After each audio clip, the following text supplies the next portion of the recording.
Hello guys, स्वागत है आप सबका। तो आज हम बात करेंगे अदानी टोटल गैस के क्वार्टर 1 के रिजल्ट जो है वो कैसे आ सकते हैं, उसका अनुमान लगाने की कोशिश करेंगे। उससे पहले हिडनबर्ग की जो है कुछ अपडेट आई है। अगर आपने वो वीडियो नहीं देखी आज की तो वो आप ज़रूर देखें और हमारे चैनल को विजिट ज़रूर करें। अगर आप नए हैं इस चैनल के ऊपर तो ऐसी जानकारी के लिए हमारे चैनल को सब्सक्राइब कर लें। अदानी टोटल गैस के ऊपर हम डेली टेक्निकल चार्ट के ऊपर एनालिसिस करते हैं। पूरी वीडियो ज़रूर देखिएगा, फंडामेंटल भी इसका देखेंगे, टेक्निकल चार्ट भी देखेंगे।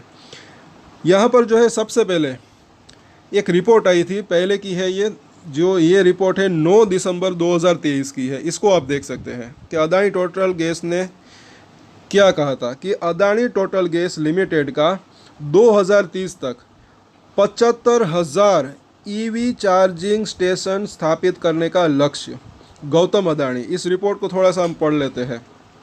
75,000 इलेक्ट्रिक व्हीकल चार्जिंग स्टेशन, बड़ा मतलब कि है ये। इसको आप देख सकते हैं कि अदानी समूह के अध्यक्ष गौतम अदानी ने शुक्रवार को कहा कि मतलब कि ये तब की बात है, अदानी टोटल गैस ने लिमिटेड 2030 तक 75,000 इलेक्ट्रिक वाहन यानी कि ईवी चार्जिंग स्टेशन स्थापित करने के लक्ष्य पर है। अब हम इसके अंदर जो है कुछ मतलब कि डिटेल के जो है हम एक अनुमान लगाने की कोशिश करते हैं कि अगर ये इनका लक्ष्य पूरा हो जाता है, 75,000 ईवी चार्जिंग स्टेशन ये लगा लेते हैं तो इसके कितनी कमाई हो सकती है। इसके लिए जो है एक रिपोर्ट और है, वो हम यहाँ पर देखते हैं। ये एक जो है जनरल सी रिपोर्ट है कि ईवी चार्जिंग स्टेशन लगाकर करे तगड़ी कमाई। ये एक रिपोर्ट थी, इसको आप पढ़ सकते हैं। कितनी कमाई हो सकती है एक ईवी चार्जिंग स्टेशन के अंदर, तो ये रिपोर्ट की भी आप तारीख देख सकते हैं। 8 मार्च 2024 की है, जनरल सी रिपोर्ट है कि जो है मतलब कि कितनी कमाई हो सकती है। तो यहाँ पर आप देख सकते हैं इस रिपोर्ट के अनुसार एक अंदाज़ा है ये कि इलेक्ट्रिक व्हीकल चार्जिंग स्टेशन से कितनी होगी कमाई। तो अगर यहाँ पर इसको आप फॉर एग्जांपल इसको देख सकते हैं कि अगर 3000 किलोवाट का चार्जिंग स्टेशन लगाते हैं तो प्रति किलोवाट 2.5 रुपये की कमाई होती है। इस हिसाब से एक दिन में 7,500 रुपये तक आसानी से कमा सकते हैं। मतलब कि हर महीने 2.25 लाख रुपए के आसपास तक की कमाई हो सकती है।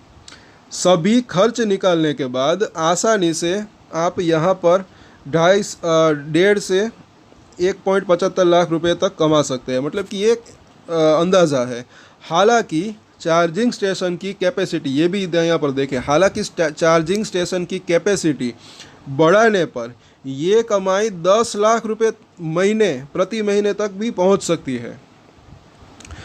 तो अब मतलब कि इसको अगर देखें 75,000 ईवी चार्जिंग स्टेशन अगर ये लगाते हैं और हर महीने अगर ये मतलब कि सिर्फ 1 लाख रुपए कमा पाते हैं, मतलब कि अब ये जो है देखना बनता है कि ये चार्जिंग स्टेशन के अंदर कितने पॉइंट्स हैं और कितने पॉइंट्स के ऊपर कितनी कमाई होती है। लेकिन हम सिर्फ एक अंदाज़ा लगाए, सिर्फ 1 लाख जो है ये अगर कमाते हैं हर महीने, और तो पूरे साल में जो है 12 लाख के आसपास का जो कमाई हो सकती है। तो हम थोड़ा सा कम करें इसको, मान लीजिए कि 10 लाख रुपए की आसपास की एक ईवी चार्जिंग स्टेशन के अंदर कमाई होती है, तो तकरीबन इसकी कमाई जो है सालाना 7,500 करोड़ जो है हो सकती है, सिर्फ ये ईवी चार्जिंग स्टेशन के बिजनेस से। और ये तो एक अंदाज़ा है 10 लाख की अगर बात करें, जैसे कि इस रिपोर्ट के अंदर देखा कि कमाई बढ़ भी सकती है, बहुत ज़्यादा भी हो सकती है। तो अगर 20 लाख अगर एक ईवी चार्जिंग स्टेशन से कमाई होती है तो ये रकम जो है 15,000 करोड़ के आसपास भी हो सकती है। लेकिन ये भी ना भूलें, लॉन्ग टर्म की बात है, 2030 तक की यहाँ पर बात हो रही है कि 2030 तक जो है 75,000 ईवी चार्जिंग स्टेशन स्थापित करने का लक्ष्य के ऊपर है ये अदानी टोटल गैस।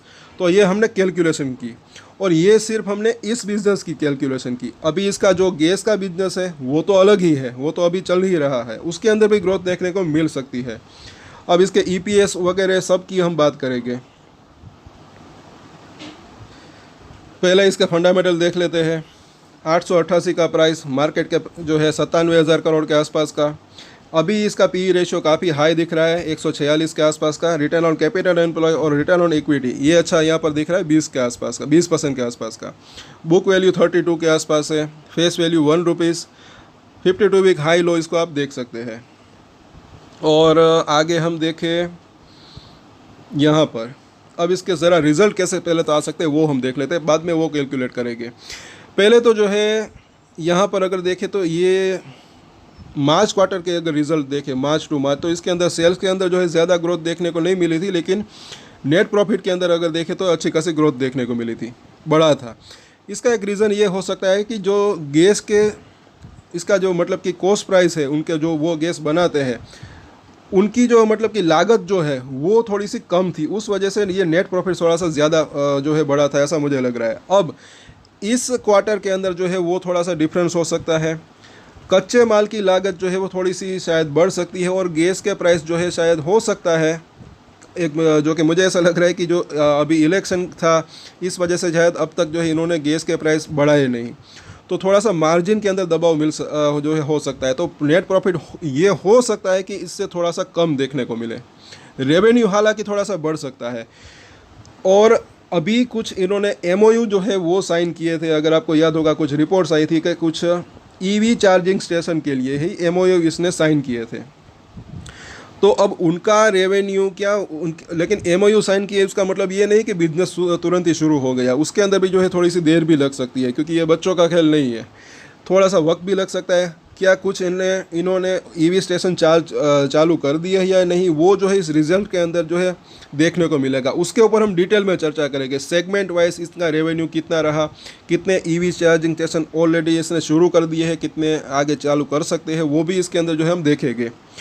उस हिसाब से जो है इसका रेवेन्यू थोड़ा सा बढ़ सकता है, और उसके अंदर अगर कुछ नेट प्रॉफिट बढ़ता है तो इसके अंदर जो है नेट प्रॉफिट थोड़ा बहुत बढ़ने की संभावना रह सकती है। बाकी ये जो गैस की अगर बात करें तो मुझे ऐसा लग रहा है कि थोड़ा सा मार्जिन के अंदर दबाव देखने को मिल सकता है, क्योंकि अभी तक इसने अपने गैस के प्राइस नहीं बढ़ाए। आई होप कि आपको जो है समझ में आ चुका होगा इसके अंदर। अब यहाँ पर हम एक चीज़ जो है आगे हम देखें, लॉन्ग टर्म की अगर हम बात करें, अभी तक तो ये गैस बिजनेस के अंदर ही है, लेकिन 2018 से 2024 की बात करें तो शॉर्ट टर्म में अगर देखें तो इतनी जो है ग्रोथ देखने को नहीं मिल रही, लेकिन यहाँ पर लॉन्ग टर्म की बात करें तो इसका रेवेन्यू के अंदर अच्छी खासी ग्रोथ देखने को मिली। हालांकि ये 2 साल में जो है ग्रोथ ज़्यादा देखने को नहीं मिली, इसी वजह से जो है अभी शेयर जो है एक कंसोलिडेशन इस तरीके से मोड में है, एक रेंज बाउंड ट्रेड कर रहा है, नीचे ऊपर इस तरीके से, ऐसा मुझे लग रहा है। नेट प्रॉफिट भी अगर आप देखें तो वही चीज़ है, पिछले 2 साल में अगर देखें तो उतनी ज़्यादा ग्रोथ यहाँ पर देखने को नहीं मिल रही, लेकिन यहाँ से अगर आप शुरुआत करें 2018 से अब तक की, तो अच्छा खासा इसके अंदर ग्रोथ देखने को मिल रही है। इसी वजह से मुझे ऐसा लग रहा है कि ये लॉन्ग टर्म की अगर बात करें तो एक अच्छी तेज़ी की संभावना रह सकती है। शॉर्ट टर्म में अगर देखें कई ऐसे शेयर है, पहले भी मैंने एग्जांपल दिया था, जैसे फॉर एग्जांपल अगर मैं बात करूं सुजलोन या फिर इसी ग्रुप की कंपनी अदानी पावर, तो वो भी जो है पहले जो है पिछले दिनों में कुछ समय में जो है एक रेंज बाउंड ट्रेड कर रहे थे। हर एक स्टॉक का जो है एक टाइम आता है, उसके बाद मतलब कि ये इसके अंदर तेज़ी आई है, उसका चार्ट आप देख सकते हैं, उसके बारे में भी हम फिलहाल कभी बात करेंगे। अब ज़रा इसके लिस्टेड पीयर्स ज़रा देखें, ये अकॉर्डिंग टू जो है दिस वेबसाइट इसको ये सब इसके लिस्टेड पीयर्स है। अभी सबसे हाई पी जो है इसका है, यहाँ पर दिखाई दे रहा है, इन सब की एवरेज 18 के आसपास की दिख रही है। तो अब जैसे कि इसका EPS हम यहाँ पर कैलकुलेट कर लेते हैं, ये मार्च 2024 का पूरे साल का EPS जो है 6 रुपये के आसपास आया, नेट प्रॉफिट 668 करोड़ के आसपास आया। जैसे कि हमने यहाँ पर कैलकुलेट किया, लॉन्ग टर्म की बात करें कि ये 75,000 EV चार्जिंग स्टेशन जो है लगाना चाहते हैं, तो अगर उसमें 10 लाख सालाना अगर 10 लाख का जो है मुनाफा इसको मिलता है, तो जो है इनका नेट प्रॉफिट सिर्फ EV चार्जिंग स्टेशन से जो है नेट प्रॉफिट 7,500 करोड़ का हो सकता है। प्लस यहाँ पर ये एक अंदाज़ा है, सबसे पहली बात है, ये ज़्यादा भी हो सकता है, कम भी हो सकता है। साथ साथ इसका जो गैस बिजनेस है उसका भी एक हम अंदाज़ा लगाने की कोशिश करें कि इसके अंदर भी जो है ग्रोथ आने की संभावना रह सकती है, तो वो भी अगर फॉर एग्जांपल 7,500 करोड़ के आसपास का उसके अंदर भी मुनाफा हो इसको, तो टोटल जो है इसका मुनाफा 15,000 करोड़ के आसपास का हो सकता है 2030 तक की अगर बात करें। और अगर यहाँ पर ये हमने जो कैलकुलेट की EV चार्जिंग स्टेशन, ये 10 लाख के आसपास के मुनाफे की हमने बात की, अगर 20 लाख का मुनाफा आता है तो 15,000 करोड़ के आसपास का मुनाफा हो सकता है। फिर यहाँ पर और जो है ये इसका प्रॉफिट बढ़ सकता है। लेकिन हम बीच की अगर बात करें, अगर यहाँ पर जो है और 7,500 करोड़ जोड़ दे तो 22,500 करोड़ जो है इतना मुनाफा हो सकता है। लेकिन हम यहाँ पर 20,000 करोड़ के आसपास की बात करेंगे अंदाजे से, तो इतना अगर मुनाफा इसका आता है 20,000 करोड़ के आसपास का। फिर भी इसका ईपीएस जो है वो भी जो है थोड़ा सा अगर देखें तो 170-80 के आसपास का हो सकता है। अभी ये 6 रुपये के आसपास का है।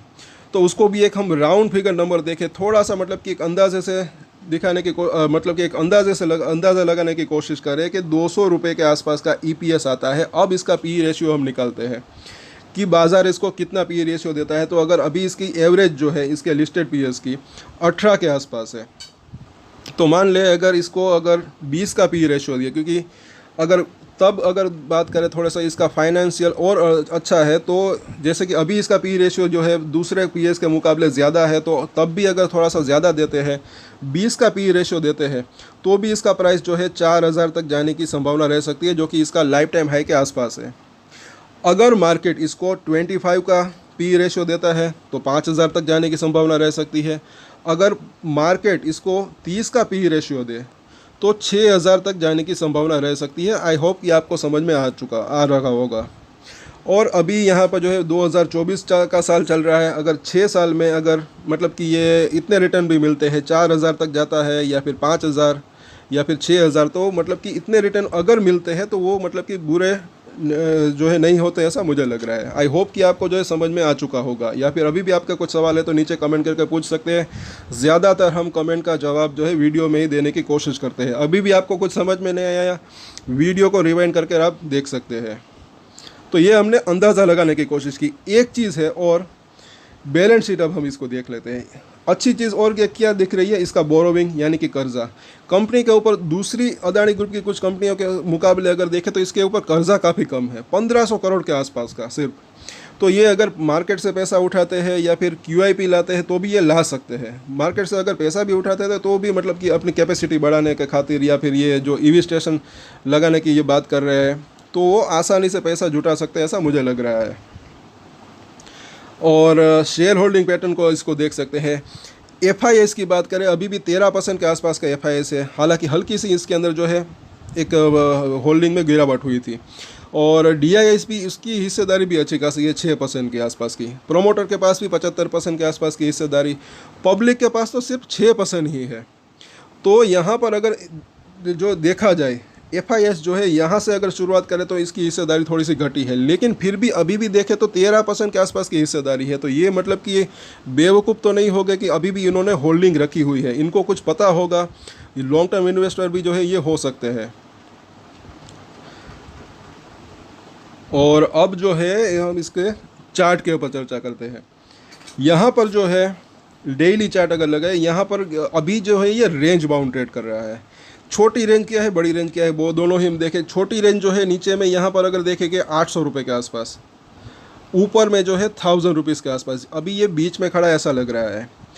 लेकिन जब तक ये रेंज बाउंड रहता है तब तक उसके अंदर भी एक अच्छा मुनाफा कमाने का मौका मिल सकता है। कई बार हमने बात की, कई लोग जो है इसके अंदर सीख भी चुके हैं, कई लोगों को जो है फ़ायदा हुआ भी होगा। अभी यहाँ पर हम देखें वीकली चार्ट के ऊपर आपको दिखाई देगा। पहले तो जो है ये चार्ट अगर देखें, पहले भी ऐसा ही था, यहाँ पर था, उसके बाद बाउंस बैक आया, फिर नीचे आया, फिर इस तरीके से ये जो है थोड़ा सा रेंज बाउंड था। उसके बाद जैसे ही इसके अंदर ब्रेकआउट आया और तेज़ी आई इसके अंदर। अभी भी थोड़ा सा सिमिलर चार्ट जो है यहाँ पर लग रहा है। यहाँ पर अगर देखें और ब्रेकआउट देने की कोशिश की, लेकिन हो नहीं पाया। अगर ये लेवल पार हो जाता 1200 1250 का तो फिर और तेज़ी आ सकती थी, लेकिन ये हुआ नहीं। और अभी यहाँ पर जो है संभावना हो सकती है, थोड़ा सा वक्त लग सकता है ब्रेकआउट देने में। अब Q1 के रिजल्ट के जो है उसका भी असर इसके ऊपर पड़ सकता है। लेकिन फ़िलहाल जो है थोड़ा सा जूम कर देखें तो यहाँ पर आप खुद देख सकते हैं कि अभी ये रेंज बाउंड यहाँ पर ट्रेड हो रहा है कहीं ना कहीं। नीचे में अगर देखें तो 850 रुपये के आसपास, ऊपर में 1200 1250 रुपये के आसपास। लेकिन इसके अंदर भी कई बार जो है इन्होंने कमाने के मौके दिए हैं, ऐसा मुझे लग रहा है। सपोर्ट और रजिस्टेंस के ऊपर जो है आप नज़र बना के रख सकते हैं। जैसे कि यहाँ पर अगर देखें, नीचे आया था, फिर ऐसा अच्छा खासा बाउंस बैक आया, फिर यहाँ पर जो है एक नीचे आया, फिर एक अच्छा खासा बाउंस बैक दिया, फिर नीचे आया, फिर ये और अच्छा खासा बाउंस बैक दिया था।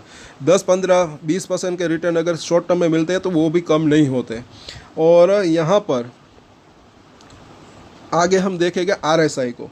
अभी भी मुझे ऐसा लग रहा है कि 800 रुपये से नीचे जाने की संभावना शॉर्ट टर्म की अगर बात करें तो जो है मुझे कम दिख रही है, क्योंकि RSI इसका ऑलरेडी 44 के आसपास है। तो अगर गिरावट आती है और अगर ये 30 के आसपास आता है या फिर उससे नीचे जाता है तो उसके बाद एक अच्छा बाउंस बैक आने की संभावना रह सकती है। पिछली बार भी तब भी जो है हमने बात की थी, एक बार ये यहाँ पर आया था 800 रुपये के आसपास, फिर यहाँ पर आया था 850 रुपये के आसपास, 800 नहीं बल्कि ये 850 रुपये के आसपास 2 बार आया था। तब RSI इसका 30 से नीचे गया था, उसके बाद एक अच्छा खासा यहाँ पर बाउंस बैक आया था। यहाँ पर 1000 रुपीज़ के आसपास आया था और यहाँ पर तो 1200 रुपये के आसपास गया था जब इलेक्शन के रिजल्ट थे। फिर ये नीचे आया, फिर जो है एक इसके अंदर अच्छा खासा बाउंस बैक आया। तो इन सपोर्ट और रजिस्टेंस के ऊपर भी आप नज़र बना के रख सकते हैं।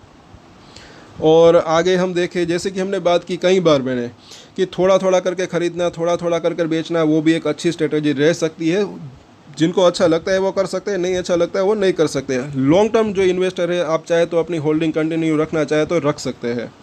और फॉर एग्ज़ाम्पल अगर देखें, इसका एक एग्ज़ाम्पल दूँ कि थोड़ा थोड़ा करके ख़रीदना और बेचना कैसे यूज़फुल रह सकता है। तो अगर किसी के पास 100 शेयर है, तो अगर नीचे आता है सपोर्ट के पास, अगर चाहे तो मतलब कि 10 शेयर जो है लेना है तो ले सकते हैं। या फिर रजिस्टेंस के पास पहुँचे, अगर आपको ये लगे कि यहाँ से ये जो है ये 50-100 रुपये 200 रुपये गिर सकता है, जैसे कि अभी अभी ये 1200 रुपये के आसपास गया था जब इलेक्शन के रिजल्ट थे, तो इसके अंदर जो है 10 से 20 शेयर बेचना है तो बेच सकते हैं। जब वापस से आए नीचे में तो वापस से ख़रीदना है तो भी ख़रीद सकते हैं। तो इस तरीके से भी जो है छोटे छोटे ट्रेड लेकर एक जो है अच्छा मुनाफा कमाने का मौका मिल सकता है। ज़्यादा मतलब कि जब ये उठा पटक इस तरीके से होती है तो कई बार छोटे छोटे ट्रेड लेने के मौके मिल सकते हैं, वो भी किसी को लेना है तो।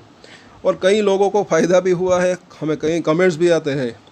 सो इसके ऊपर जो है आज के वीडियो में इतना ही, और काफ़ी डिटेल में हमने चर्चा की टेक्निकल चार्ट के ऊपर भी और फंडामेंटल के ऊपर भी। सो आज के वीडियो में इतना ही। कल इसके Q1 के रिजल्ट है। अब बाज़ार लाइव मार्केट के अंदर आते हैं, बाज़ार जब चालू है तब, या फिर बाज़ार बंद होने के बाद, वो देखना बनता है। उसके ऊपर हम चर्चा करेंगे डिटेल में, तो वो वीडियो भी आप ज़रूर देखिएगा। और आज के वीडियो में इतना ही। और एक चीज़ और जो कि मैं हमेशा कहता हूँ कि एक ही शेयर्स के अंदर जो है पूरा पैसा न फंसा दे।